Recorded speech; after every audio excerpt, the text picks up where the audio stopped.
Ayo ketua kelas silakan dipersiapkan dulu.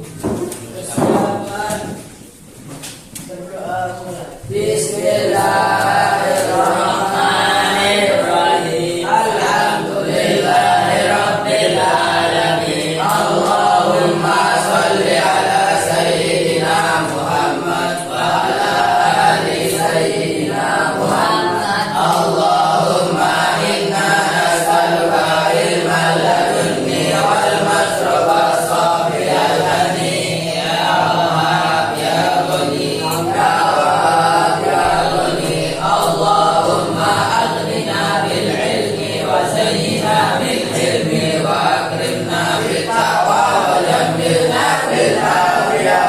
Ya arhamar rahimin, ya arhamar rahimin. Allahumma inna nas'aluka fahman nabiyyin wa hifdzal mursalin wa ilhamal malaikatil muqarrabin. Ya Rabbu ya Karim, ya Rabbu ya Rahim. Wa sallallahu ala sayyidina Muhammadin wa ala alihi wa sahbihi wa sallam. Walhamdulillahi rabbil alamin.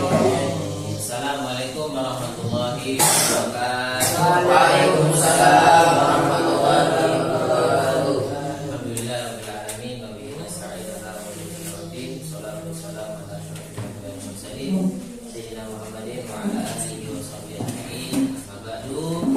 Bagaimana kabarnya anak-anak? Alhamdulillah baik.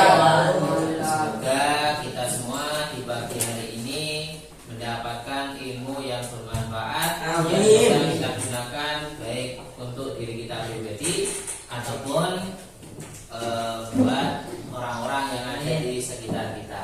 Baik anak-anak, sebelum kita memulai, ya saya absen dulu. Sudah balik? Hadir. Kita hari ini tanggal 24 ya.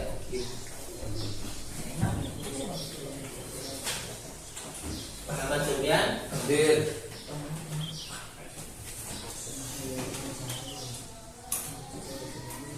Ahmad Fikri, Hadir. Andri Saputra, Hadir. Farhaniza, Hadir.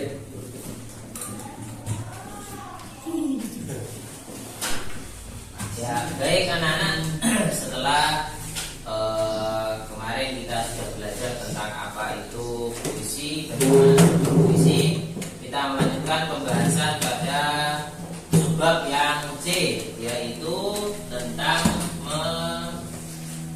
menemukan pesan dalam puisi. Ya. Nah, ketika kita berbicara pada pesan, kira-kira itu masuk pada apanya puisi? Pada struktur apa kira-kira? Struktur batin atau dohir? Batin. Ya, bagus. Jadi masuk pada struktur batin puisi. Jadi kalian sudah hafal ini, sudah paham.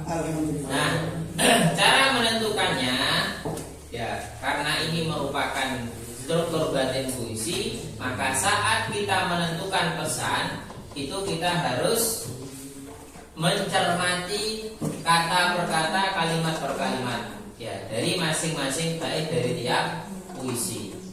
Ya, jadi nggak boleh langsung satu judul kemudian semuanya kita pahami, nggak, harus satu per satu. Ya, sama seperti halnya kita belajar bab hadis misalkan, ya kan kita cerna satu persatu, ya kita cerna satu persatu sehingga dari hal itu kita dapat memahaminya, gitu ya.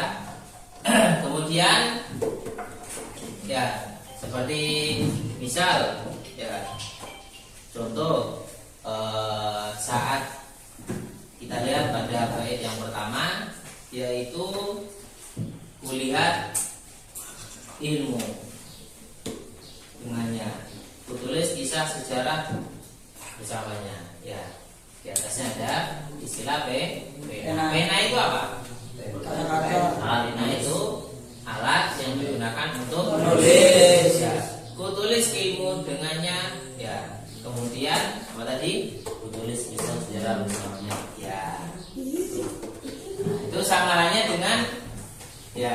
Artinya apa? Saat kita menggunakan pena, ya pesan di situ. Saat kita menggunakan pena, itu kita bisa mengukir ya apa yang ingin kita abadikan di dalam ilmu pengetahuan kita.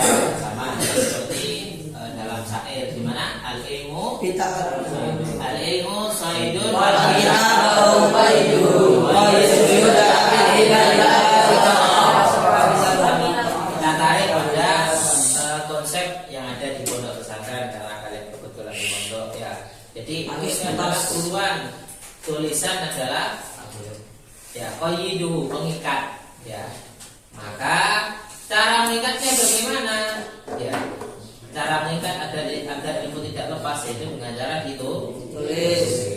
Nah, itu satu contoh. Di sini menunjukkan ya. Nah, kalian lihat di situ pada kolom setelahnya ya di sampingnya ya. Jadi cara mengambil pesan pada puisi itu masing-masing baik pahami dulu. Ya, kadang-kadang di situ ada kata imbuhan ya. Ketika apa namanya? Itu bisa kita ketahui dari mana? Kita mengamati kata per kata. Nah, itu mengenai pesan ya, pesan yang bisa kita temukan dalam puisi. Pesan itu termasuk apa? Coba tak ulang lagi.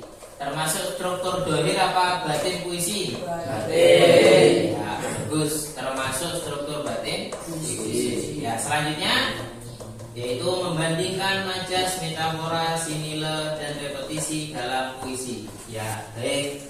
Jadi pada materi kita yang B ini yaitu penggunaan majas dalam puisi. Nah, ketika kita berbicara puisi itu yang pasti kita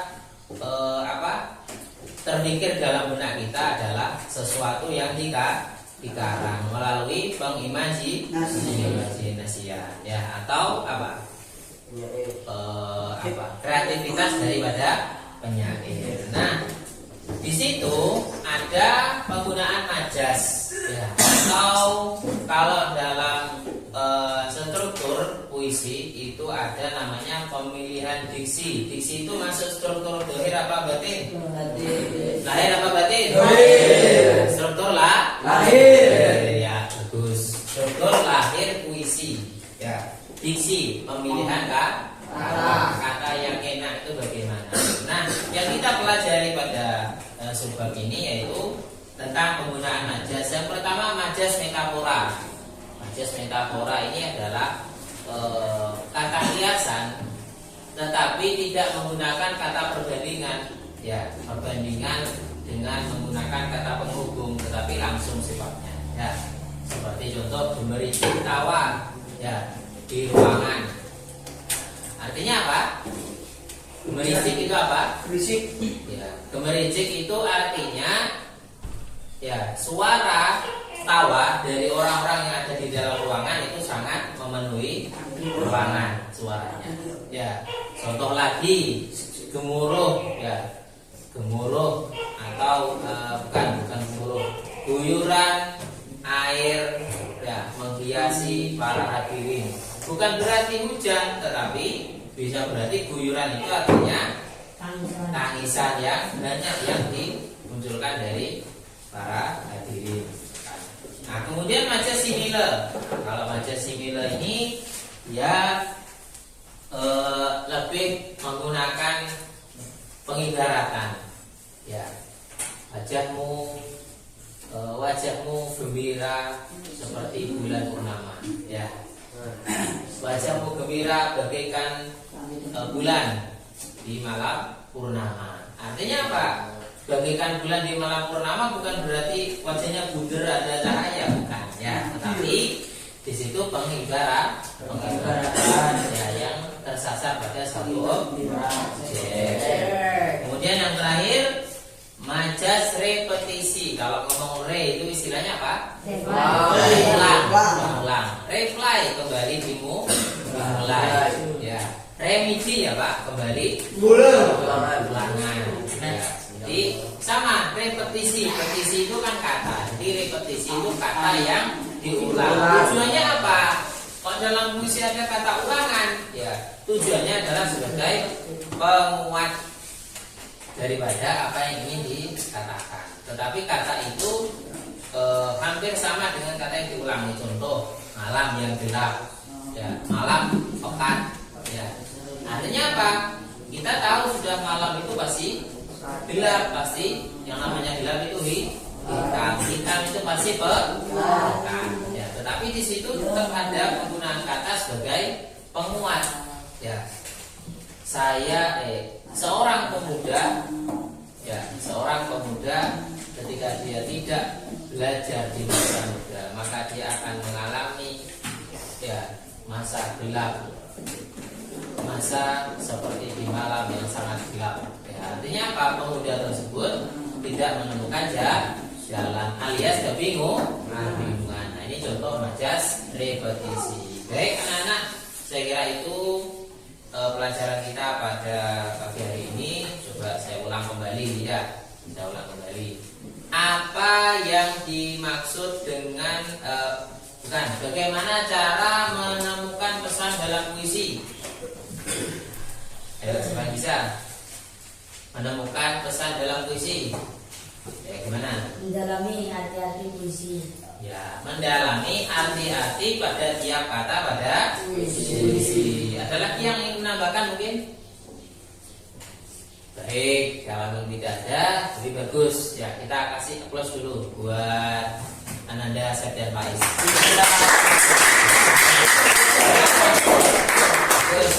Kemudian pesan dalam puisi itu masuk kategori struktur apa? Dohir apa batin? Batin. Struktur batin. Ya, bagus. Pintar. Kemudian yang D, ya coba kita tanya lagi yang D. Majas dalam penggunaan puisi di situ ada berapa?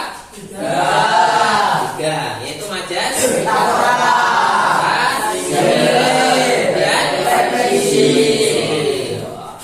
contohnya majas metafora apa? Siapa yang bisa?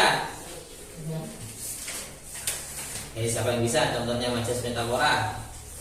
Tadi sudah tak kasih tahu contohnya guyuran. Contoh lagi apa? Gemericik. Ya, kita kasih dulu. Oke, sudah. Kemudian majas similar. Siapa yang bisa? Contohnya majas similar. Ayo, apa? Farhan. Iya. Ya, kemana? Ya, bagaikan. Ya,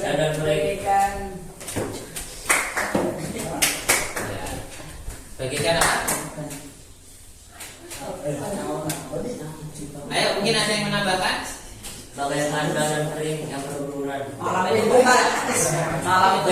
ya, kebalik. Tapi nggak apa-apa. Ya, kita kasih aplaus dulu.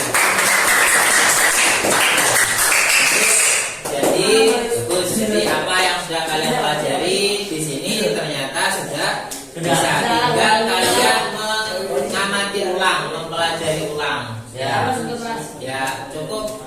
Ya, cukup itu anak-anak yang dapat kita pelajari pada pagi hari ini. Semoga sedikit daripada apa yang kita pelajari ya bisa masuk ke dalam diri kita dan kita semua mendapatkan ilmu yang bermanfaat. Ayo, ketua dipersilakan untuk doa penutup.